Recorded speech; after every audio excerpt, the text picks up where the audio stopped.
Hey guys, welcome back to my channel. It's me Kagam. It's the end of Vlogtober.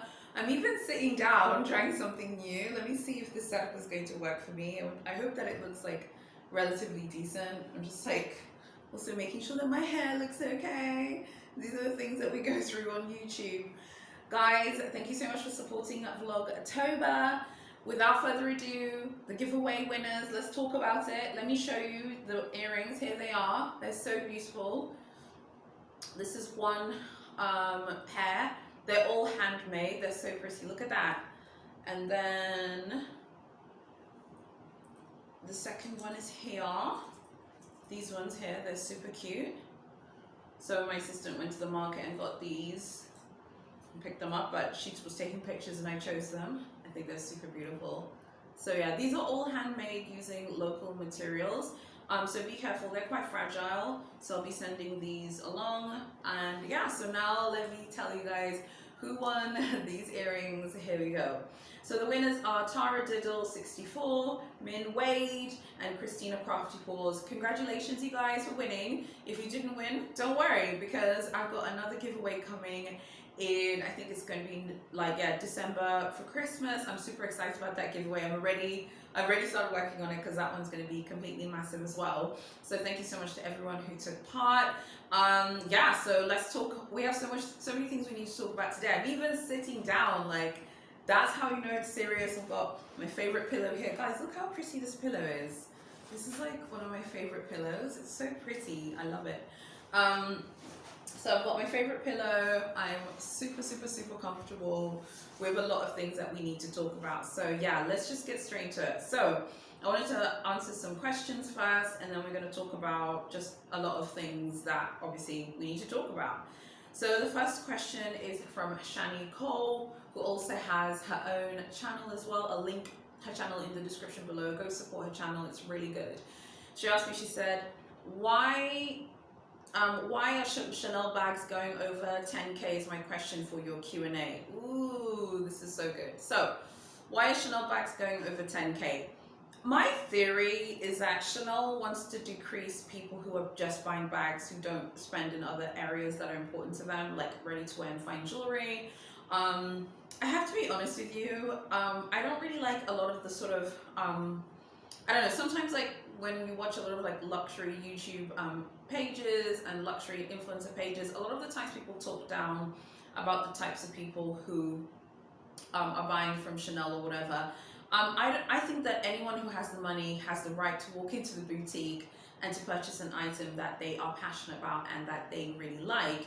My thing is that Chanel wants you to buy their clothes, they want you to buy their fine jewelry. They really don't want people who are buying for investments, buying for you know, spend, or, you know, saying, hey, I'm going to buy it because later I can sell the bag if I get a financial problem. That is not what Chanel wants. Chanel really wants those clients who are super passionate about the brand, in my opinion. Their fine jewelry, if you put their fine jewelry on Fashion File or Vestia, it is going to sit there until literally literally Armageddon. Like, no one is going to be buying it. It doesn't resell well, and I think a lot of that is by design. Their fine jewelry, some of the pieces are super cute. They're just very expensive. I think that they're pricing their bags in a very, like, I think they're pricing them in a very rich way because they really want those people who care about the brand and who want to be there and who really love the brand for being Chanel. They don't want people who are like, oh, I'm gonna buy a black flap with rose, like with gold hardware, and then I'm gonna, you know, flip it for a profit in 2 years. Those are not the people that Chanel are looking for, and I don't necessarily think that's wrong. I think that they're just using the maxi, for example, now being 10,000. No one's really going to be buying that bag if they're thinking about resale. Anyone who's buying the maxi at 10,000 is someone who loves Chanel and loves the brand, okay? Because you could get any large bag for, you know, less amount of money that can do the same thing. If you're buying the maxi now, you're buying it because you love the brand and you love Chanel, and yeah, you just love everything that they stand for. And I think that we're going to continue to see the increase of their handbag prices as they continue to price people out of the market. And I think a lot of that is by design. They really want people to leave the market and I know it's harsh, but I can't blame them if they feel like they're doing something for their business that they think is the right thing to do. I know it seems really harsh and everything, and I'm not necessarily saying that I think it's right, but at the end of the day, this is a business decision first. I think that they clearly have data that we don't have, and they must have data that's showing them that the people who buy ready-to-wear and fine jewelry and haute couture, those people are more profitable than people who are just buying bags all of the time. And that's clearly a data point that they have that maybe we're just not privy to. The next question sorry, that I'm going to answer is from the fella from Melbourne. He responded to my sticker. He said, do you love the H game? I personally think it's pathetic, but each to their own. Yeah, this is a great question. No, I don't love the H game, but I do think it's just so fascinating. And I think that Big H have just created this like fascinating subculture within the luxury community when it pertains to the game. Even to the point where now Chanel has her own game. Rolex have had a game forever and ever and ever. We don't really talk about Rolex's game on this channel, but maybe I should. No, I don't love it. I just think it's very interesting. What I would like Big H to do is keep that same energy. In the UK, they operate on a wish list. I think either everyone operates on a wish list and there are no shenanigans with one-to-one spend, or we all should be playing the game. I think that different countries have different kind of approaches. I've heard that some of the regional boutiques in France also operate on a wish list as well. I think what they need to do is like the very super competitive boutiques in Asia that operate on, you know, one-to-one spend, 2-to-1, 3-to-1, and even the very competitive American stores, they need to be fair and say, at the end of the day, we're going to just keep it equal for everyone. But they know that they'd be less profitable that way. Having some stores operate on a wish list is fine for them because they stay profitable, but having other stores like operate on the game also makes sense for them. I personally think it's pathetic, but each their own. Yeah, I mean, I personally do not like it. I think everyone should have the right to walk into a store and buy anything they want. I'm in this one group on Facebook, and there is someone who basically was like, oh, I'm going to go buy like a love ring from Cartier. And they like bought a love ring and they tried on like high jewelry. They asked, you know, can I try on some of the high jewelry? They're like, oh yeah, of course. I mean, Cartier's high jewelry is like 6 figures, and they, you know, were happy to let this client, you know, who was just buying a love ring, you know, try it on. I mean, that is really the difference between, I think, the jewelry brands and like the fashion brands. Like the jewelry brands seem much more warm and welcoming, and I think with jewelry it's a little bit different. Someone could come in and buy like the Cartier like love ring one day, and they might come the following weekend and buy 6 figures worth of jewelry. You don't know that. So maybe the SAs are a little bit more careful in terms of judging like whether people can afford the spend or not. So no, I'm not a fan of the game. I find it very interesting to talk about and everything, but of course I would love to just be able to walk into a store and buy the bag that I want. There's another question here from YPF7717. This question was actually on one of my videos, but I thought it was worth bringing it here to the Q&A because I think it's really interesting. So the question was, how do you feel about H personal shoppers worldwide, other than those who score bags in Paris, those H personal shoppers who would have to spend 1-to-1 or whatever ratio is required to buy stuff? Yeah. Okay, so for me, I don't have an issue with personal shoppers who are selling Big H items. My issue is with their policies. So I think the problem with a lot of these personal shoppers is that they are not really, in my opinion, they're not really professional in the way they deal. I told you guys a few videos ago, I was talking to different personal shoppers, and some don't want to tell you their fees. They just give you a number like, well, you're dealing with someone who has spreadsheets. You're dealing with someone who knows the price of by heart for certain products, like in my head. And I always give you guys the example of the Louise earrings, like 490 euros. You can't tell me that you're going to ship it from Paris to Dar es Salaam for like 650 euros when the item itself costs 490 euros. What's wrong with telling someone the breakdown? I would be happy to order stuff through a personal shopper for Hermes, because the other things from Hermes that I like that are not ring fenced, even non-exotic items, like I really like their homewares. I've told you guys many times before, I love homewares. I love things for the home. So like, you know, like plates and crockery and dinnerware, kitchenware. I love things like that. I love interior stuff, so like bed sheets and linens. I love things like that. So I'd be open to buying those things. I wouldn't mind using a personal shopper. My issue is, what are their policies? But this question was when it pertains to bags. So there are some people who are like doing this. Like, there's some people who are obviously like working in these kind of groups, right, to resell bags from Big H, and they do it from the Parisian boutiques as resellers slash personal shoppers. I think a personal shopper is different, but I don't know if you can be a personal shopper for a quota bag in Paris. I feel like what would end up happening is it's not a guarantee that you're going to be offered a quota bag, and then like it's human nature to just want to get as much money as possible. So most people, like if you scored a back in 25 at Cellier, you know, as a personal shopper, and someone had that request and they had, you know, however much it cost, $11,000, $12,000, whatever, like you would want to say, hey, I'm going to sell it for 19,000, take it or leave it. Well, that's not you being a personal shopper anymore, that's you being a reseller. So I wouldn't mind using a personal shopper for the non-quota items, the bits and pieces that are on the website. There are a lot of things that I like there, as I told you.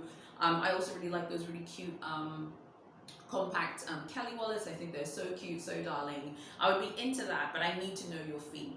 There was one personal shopper who said her fee was 10% of whatever you spent, and I just found that to be fair. I appreciated her honesty, and I thought it was just, I don't know, I like the way that she approached it. So I personally don't have an issue, and being that I live in Tanzania, and sometimes you don't want to just like constantly like ask your friends all the time, because sometimes like, I don't know, I feel like sometimes you have to be careful with that, because you don't want people to like judge you and be like, oh my god, she's always asking me to like buy her really expensive things from Hermes and Chanel. You have to be careful with that. So I'll be open to using a personal shopper. The final question is from Lucy. Do bloggers slash influencers cheapen luxury brands? That's the first question. It's a two-part question. Is Chanel countering the attention of influencer culture? Okay, let me answer the first question. Do bloggers slash influencers cheapen luxury brands? Great question. I think bloggers and slash influencers are enhancing luxury brands by making them more interesting and kind of demystifying the shenanigans. However, I do think luxury brands are not a fan of a lot of bloggers and influencers, but I think luxury brands know that at the end of the day, you can't like go and tell a blogger. I mean, imagine how Chanel would look like telling a blogger or an influencer like, hey, you can't post that unboxing video. Chanel would look crazy. You'd look completely barking mad, and you would look like, they would just look so terrible, you know? Whereas, you know, Big H, for example, we all know that Big H like are very on top of influencers and bloggers, and they know way more than we think that they do. But you can't say that someone can't post a picture of their back on Instagram. You know, they probably don't want you to post the picture of your back on Instagram, but you really can't. So I don't feel like we necessarily like cheapen luxury brands, or influencers cheapen luxury brands. I think influencers and bloggers enhance like the shoppability, let's say, of luxury brands. Is Chanel countering the attention of influencer culture? Is Chanel countering the attention of influencer culture? This is a great question. I think Chanel is countering influencer culture with excessive price increases. Absolutely. I think their price increases are structured to deter the people who buy, you know, classic flaps and Chanel 19s for unboxings to resell. I was telling one of you in a comment, and I think also in the Premier chat, that this price increase that's just happened for Chanel, at the end of the day, this will absolutely price out a lot of people out from the resale market. I know a lot of you are like, oh, people are going to go at resale. A small classic flap is $8,200, okay? Even if you marked it up by $500 or $600 so you can make a profit, that would be $8,800. That would make no sense for someone to buy a small classic flap for more money when you can walk into the boutique and buy one. It's going to price a lot of people out, or you could go and get a larger one, like the medium one. It's going to price a lot of people out, I believe, from the resale market. And I think it's, I don't know, in my opinion, I just don't see the resale market doing as well. It's definitely going to hurt the business of personal shoppers, because there are going to be fewer people ordering those like classics and the reissues. And I think that they're countering influencer culture with those really high price increases. Because if you think about it, like I've been watching a lot of price increase videos when it pertains to Chanel and this price increase. And many people's videos are like, you know, oh my god, I'm done with Chanel, like I'm going to Saint Laurent, I'm going to Balenciaga. Balenciaga have really expensive products, guys, and I love Balenciaga, but Balenciaga, like, okay, cut me a check, okay?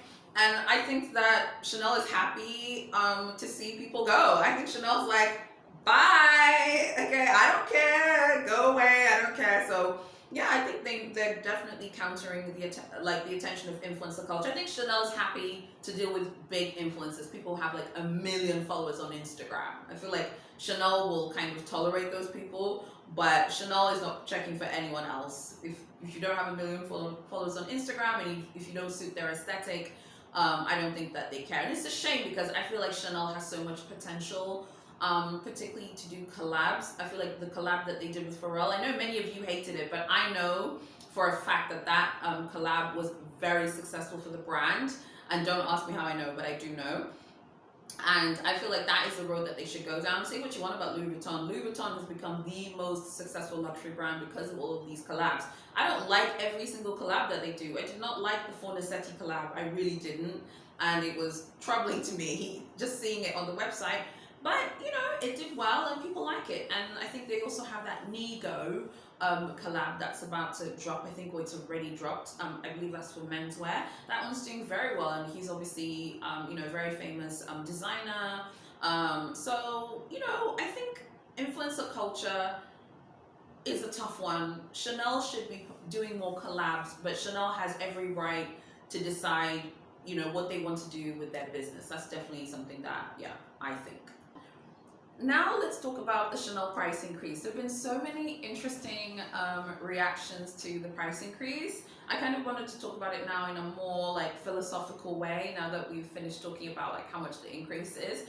I told you in a video from ages ago that I believe that Chanel's increases are timed with every quarter, financial quarter.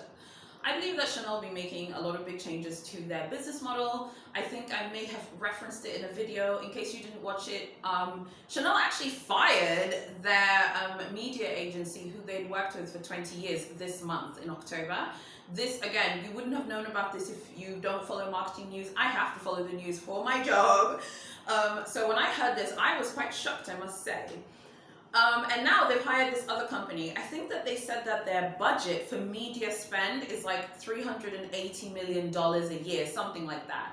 And then they have their actual marketing budget, which is about 1.7 billion a year.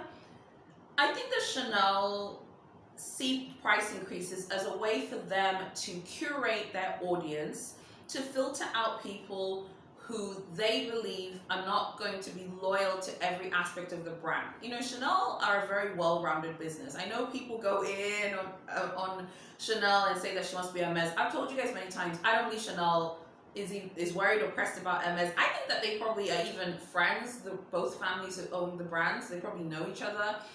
I think that Chanel's approach to the price increase is more about them kind of curating who is going to be buying these bags, making the bags as coveted as possible, and really kind of gaining control of the bags after they have kind of just exploded onto social media. Let's talk about when they discontinued the GST, you know?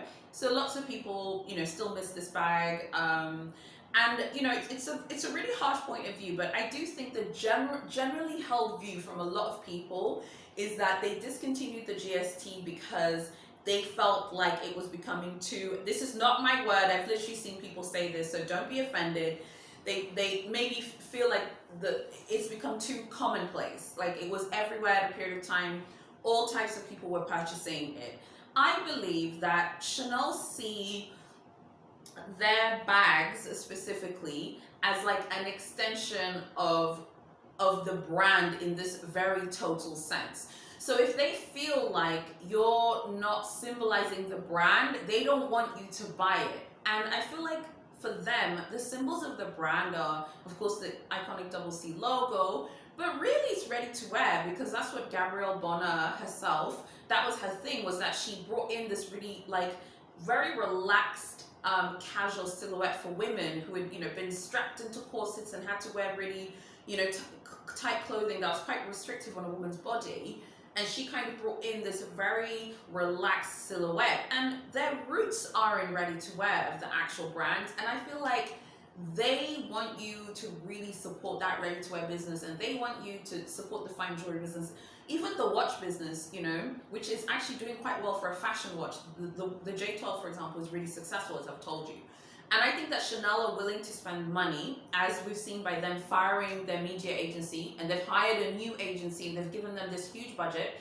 Another thing that Chanel do that a lot of other brands don't do is like they do a lot of their own marketing in-house. They still use an agency. So for those of you who don't work in marketing, you might be curious, like, what does that agency do? So essentially, Chanel pretty much do most of their own marketing themselves, but the agency will like tell them like, you know, okay, in order to grow the business in the Asia Pacific region, let's deploy some of our money here, or let's work with this influencer who's like a super influencer and has like, you know, 4 million followers on Instagram, that kind of thing. Chanel will like, the agency will like basically show them how to kind of spread that budget out so that they can be more successful. I think that Chanel are using those price increases to push as many people away from the brand who do not want to own the brand in its entirety. If you don't want their fine jewelry, you don't want their double C logo jumpers, you don't want their, you know, I saw a £16,000 dress on the website recently. If you don't want that, but you just want classic flap logos to wear in your sort of day-to-day life, I don't feel like they want that kind of business. And I actually feel like they're happy when people say, I'm leaving, I'm going to Hermes. I feel like they love it. I'm pretty sure they're very aware of these videos where people talk about quality. And that reminds me, let's talk about quality. One of the biggest like pain points for a lot of you guys that I hear from you guys all the time is that, you know, the quality doesn't match the price increase. It's not fair. I think, and while I think you're right, and I'm not disagreeing with you at all, I think that Chanel just don't care. And I know this sounds really, really harsh, but Chanel do not care. And we can see this, you know, they don't use 24K gold hardware anymore. They don't use 24K gold anymore on their hardware. They used to. I think the last year was 2008, and then they stopped using it after 2008. Who knows why they did that? I still feel like they had a huge opportunity to reach new people with the 24K gold hardware, but they're not interested, so it is what it is. I feel like Chanel have realized that their brand has actually transcended quality. Their brand is so strong that people don't care whether the bags don't have good stitching. People don't care whether the bags work or not. People want to own a slice of Chanel and whatever Chanel means to them. And I think that is something that I've noticed when it pertains to the brand. And I feel like that's why these price increases don't really matter. So I got this comment I got this comment on my page, and it was like dragging me, attacking me, and I'm like, girl, first of all, you're blocked, okay? But before I blocked her, I was reading her comment, and it was like, you're always trash talking Chanel. I don't know what that means. I think that's an American phrase, so I had to Google it. And obviously it means like you're slagging them off and stuff. No, I'm not slagging them off. I'm allowed to have critical opinions. We don't worship brands on this channel. So if you're one of these like sensitive brand loyalists, you're not gonna have a good time on this channel, darling. Okay, we hold these brands accountable. But fundamentally, obviously, I like them. And I'm always going to talk about Chanel. I'm not one of these people who's like leaving Chanel and it's like the exodus of Chanel. No, I'll be here talking about Chanel, and hopefully I'll be getting my own Chanel pieces soon. So for me, I like the brand, I like them, and I like so many things about Chanel. I feel like Chanel does many things right that a lot of other brands don't do. But at the end of the day, the way they move commercially is very indicative, in my opinion, of the future of luxury. Luxury, in my opinion, is actually going the way Chanel is going and not the way Hermes is going. Hermes, of course, is still going to be that girl. She's still that chick.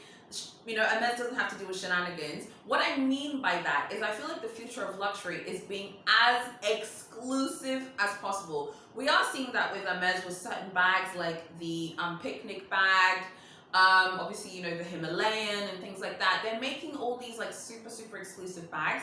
I feel like with Chanel, instead of making super exclusive products the way Big H does, they have decided they just want to price things in a very exclusive way. We see that with some of those super ridiculous bags of theirs that are like $17,000 and it's made of strass. It's not even made of like gold or silver or even palladium. It's like metal, just metal. It's not even like gold or whatever.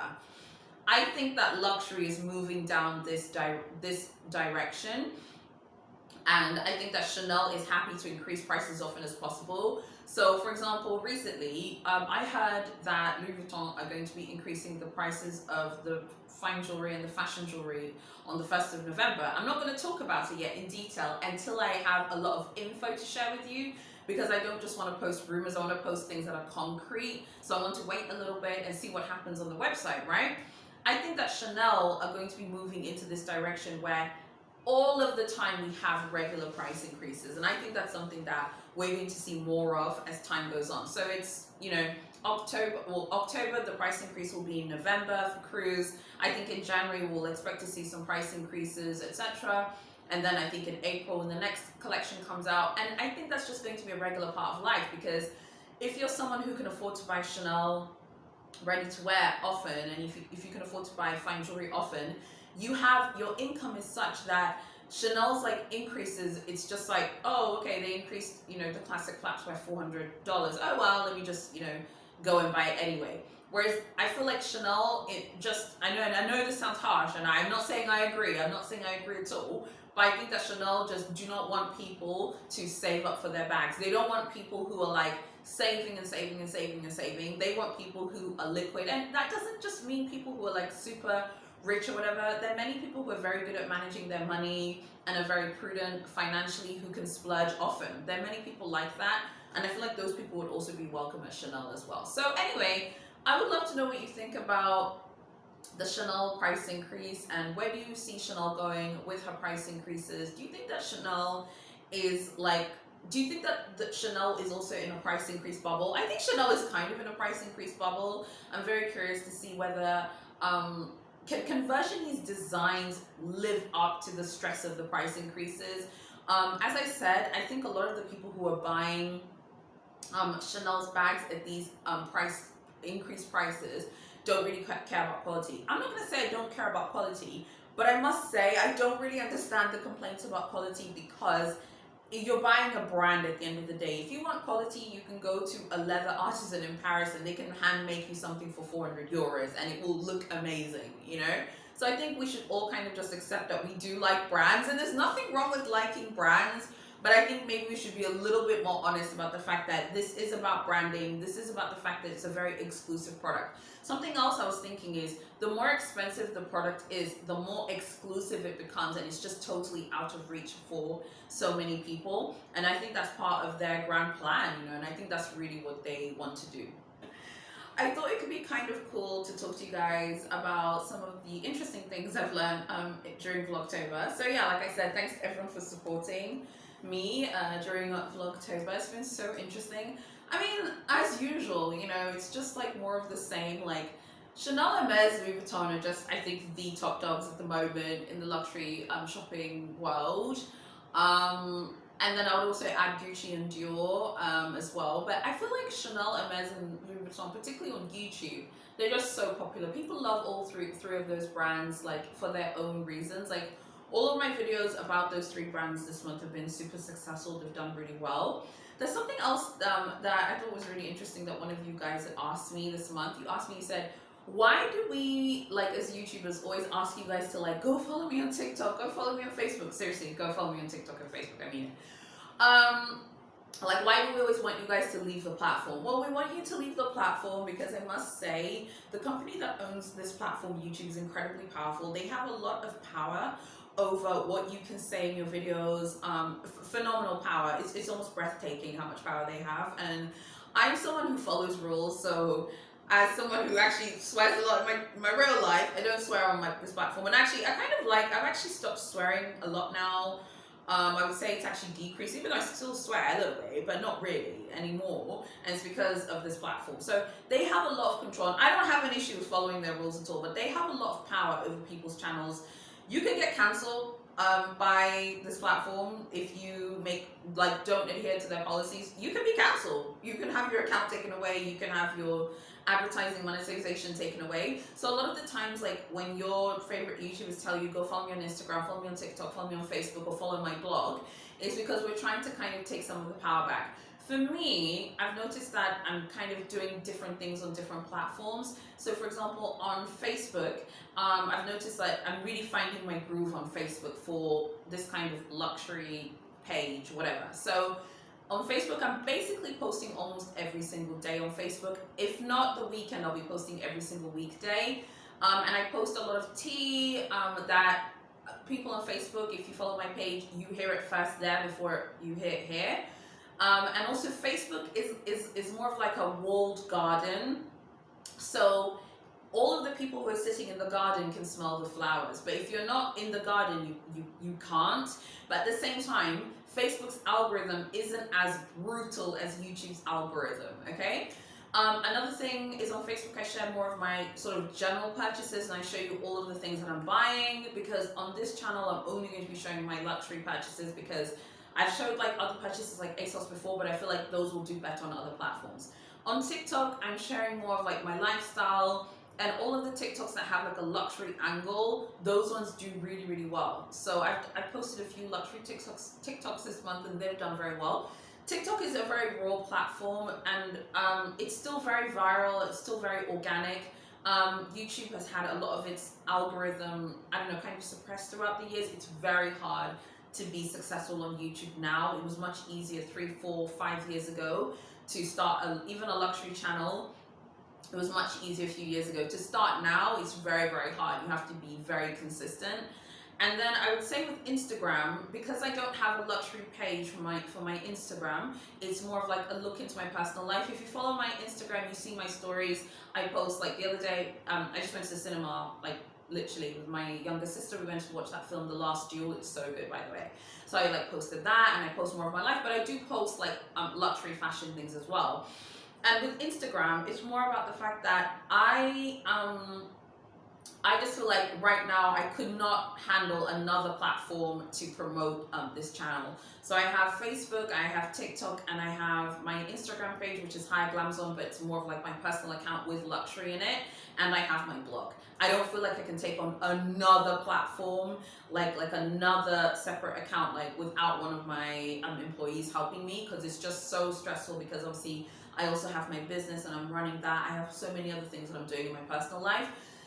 So for us, and I definitely know a lot of YouTubers know this, that we really need you guys to support our other platforms as well, because you could be cancelled on this profile, on this platform at any given time, and you could have your account taken away. Okay, you could get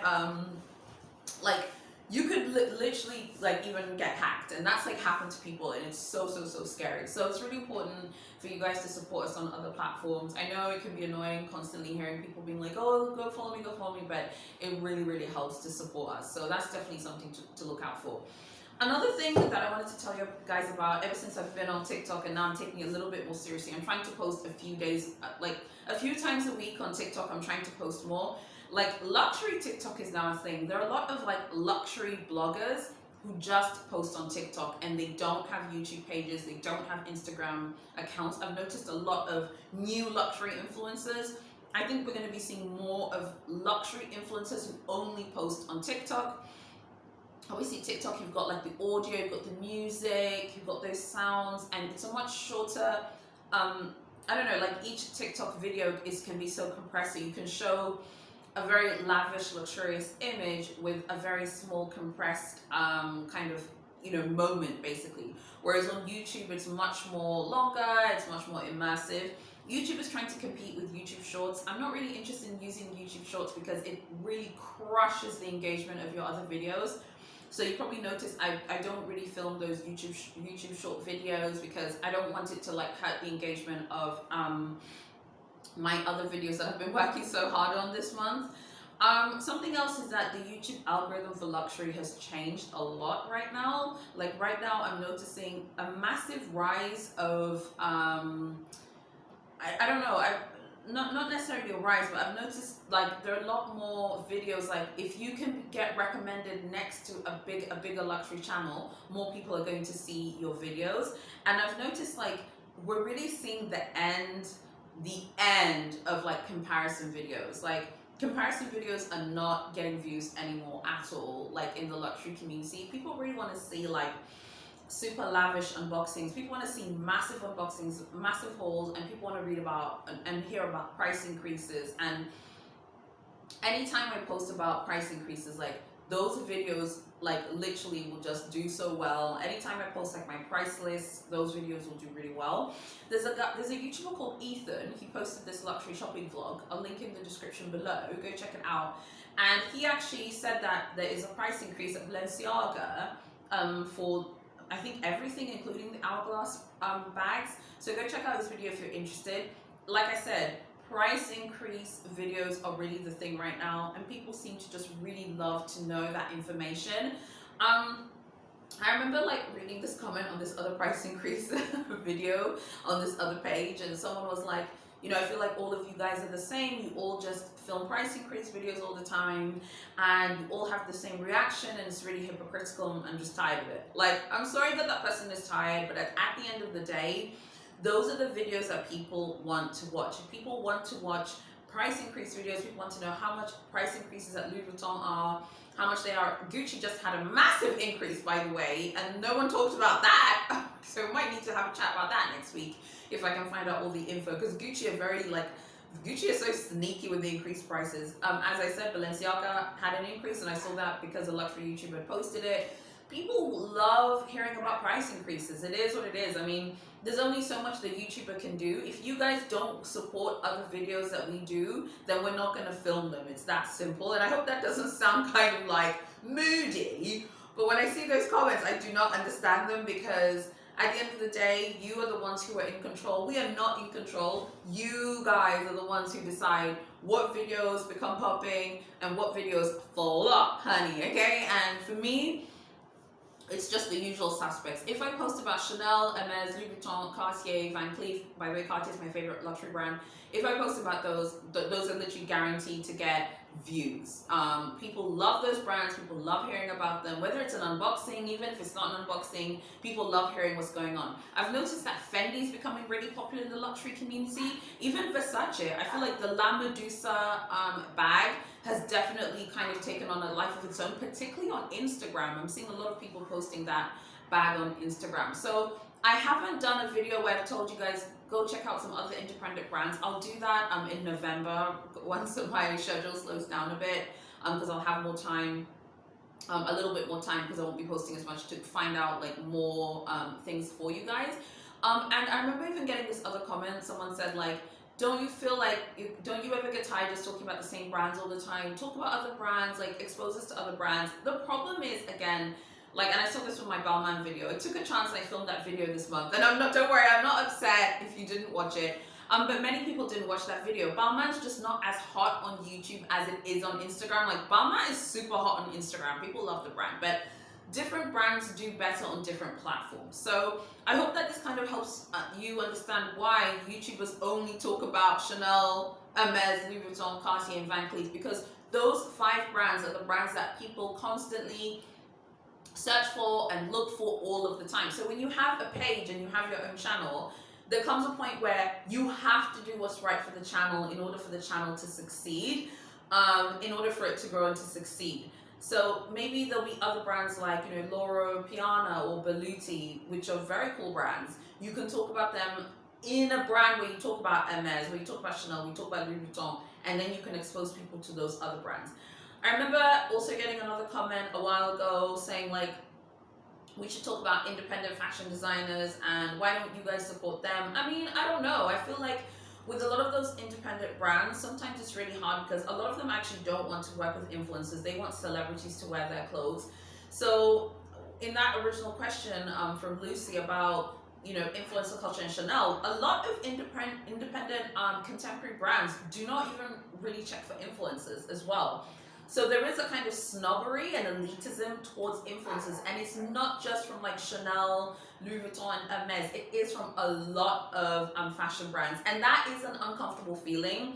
So I feel like with me, I'm not saying I'm the queen of the world and I'm so important and my luxury opinion is so important. That's not what I'm saying. But I'm saying that I'm going to talk about things that I like and that I'm passionate about.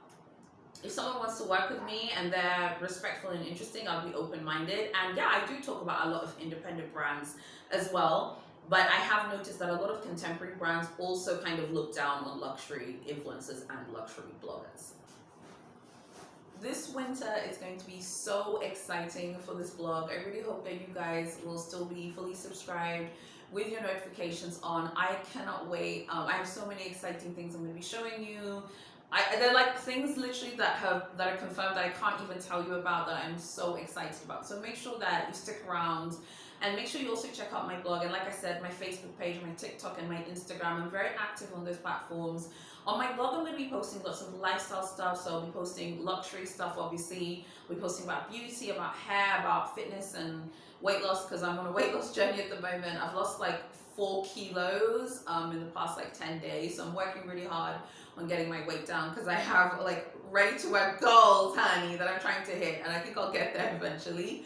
So I have so many things I'll be posting on my blog and stuff. So make sure that you're just like keeping up to date. I think like one reason why I've been enjoying YouTube is because I've been just focusing on being myself and trying to just be as authentic as I can to myself. I think one reason why I prefer YouTube and Facebook for luxury more than forums, and no disrespect to forums, the Purse Forum is great and helps so many people, but I kind of prefer the more personal touch of YouTube, the fact that we can like talk and have conversations, and the fact that, yeah, you know, my real name is Kagam, you know, I live in Tanzania, some of you guys, you know, you share, you know, your real names with me. It feels much more immersive, and that's something I like.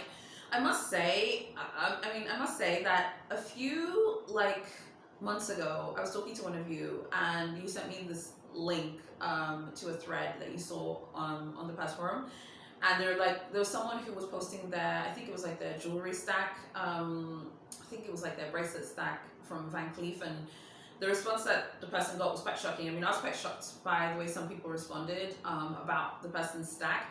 I feel like YouTube and Facebook groups particularly, like you find more like-minded people within the luxury community in a much more niche way. I've noticed that particularly on Facebook groups, like, and no disrespect, like I said, I like the Purse Forum. I used to have a very active account there many years ago, but I have not been active there for a few years now. And no, it wasn't under High Glam Zone. You could not find me on there even if you look for me. But I feel like the Facebook groups and YouTube, it just feels so much more immersive. And I think because, I don't know, I think because to a lesser degree, particularly Facebook, you see someone's name, you see their commenting. I don't know, it just feels very immersive. So yeah, I think forums definitely have their place, but I think YouTube is going to continue to be a very popular destination for the luxury community. And I think that you can find much more like-minded people through YouTube and Facebook, even TikTok, because you'll find people with similar styles to yours. So in light of that thread, the person's stack, in my opinion, was super beautiful. It was just very maximalist and very logo mania-ish. And I feel like at the moment, like, maximalist style is under attack, okay? And I'm a maximalist, so you know how much I love being a maximalist, and I love standing out. That's not for everyone, and I think that's fine. I feel like I've also noticed this on unboxings as well. Like, I feel like if you're watching someone's unboxing, okay, and you don't have something nice to say, please do not leave a comment on their unboxing. Like, when I search for unboxings, I search for things which I'm interested in purchasing. So I search unboxings, I watch them and stuff. So I don't watch unboxings as an escape. I watch them if I'm interested in buying something. And I remember I was watching this 121K unboxing, and someone was like, you know, I just really don't like the bag that you unboxed, but I can see it made you really happy. I mean, I'm sorry, but why would you leave that comment? Like, if you don't have anything nice to say, please just sit down and eat your food. Like, seriously, I don't know. Tell me what you guys think about that. What do you guys think about if someone, yeah, like in a thread or a group posts their stack and people give like critical comments, do you feel like it's okay? Or do you feel like you should just keep it cute as possible, and if you don't like it, you shouldn't comment? I'd love to know what you guys think about that. And before some of you start, you all know I can handle different opinions. We don't agree about returns. We definitely don't agree about gifts. A lot of you this week were saying how you'd still give someone a present if they wouldn't buy you a luxury one. I am never giving someone a luxury gift if they don't give me one. It's okay to have a different point of view, but I feel like sometimes, like, particularly on unboxing videos, like, if you personally don't like it, I don't feel like you should leave a sort of, I don't know, like a kind of passive-aggressive comment. I feel like that comment was a bit passive-aggressive, that the person left, like, oh, you know, I don't really like this, but I know it's made you happy. I mean, I feel like if you don't have anything nice to say, like, I just personally wouldn't leave the comments. So I'd love to know what you guys think about that. I watch a lot of people's unboxings and I leave positive comments if I like the item and if I think it's beautiful. I will definitely leave a positive comment because that's just my style. But if I personally don't like the item, I wouldn't comment on it and be like, okay, well, you know, that's not my style and I personally don't like this product, but I'm happy that it's made you happy. I would love to know what you guys think about that, because that is something that I'm seeing on a lot of pages and everything. And like I said, you don't have to like everything, and I think it's okay to give like I don't know, like a sort of, you know, thoughtfully and constructive comment. But I feel like sometimes people can say things that are hurtful. Even in the luxury community, I can say this because I've seen like really hurtful comments on, you know, YouTube pages, even my page. I think if you don't like something, please don't go and comment, because that person spent their money, they're super excited about their purchase. Just leave a friendly Michael Jackson comment. So I will leave it there. I really hope that you guys have enjoyed Vlogtober. Thank you so much for supporting me. And yeah, it's business as usual. I'll be posting my next video on Wednesday, so I hope to see you guys here. It'll be 3 times a week. And yeah, that's it really. Tell me what you thought of my Vlogtober. Tell me what videos you'd like to see in November. Do you want me to do Vlogmas? Yes or no? Tell me what you think. Edwin was like, because I was like, Vlogtober's ending on Sunday, and he's like, okay, cool, so on Monday, you're gonna film again, right? I'm like, no, it's over. He's like, you better go back and film. It's just making me laugh so much. You guys, thank you so much for watching, and I'll see you guys next week. Now that it's over, I'll see you next Wednesday in my next video, and I'll be uploading 3 times a week as usual. So God bless, guys. Thank you so much for supporting, and yeah, see you guys on Wednesday in my next video.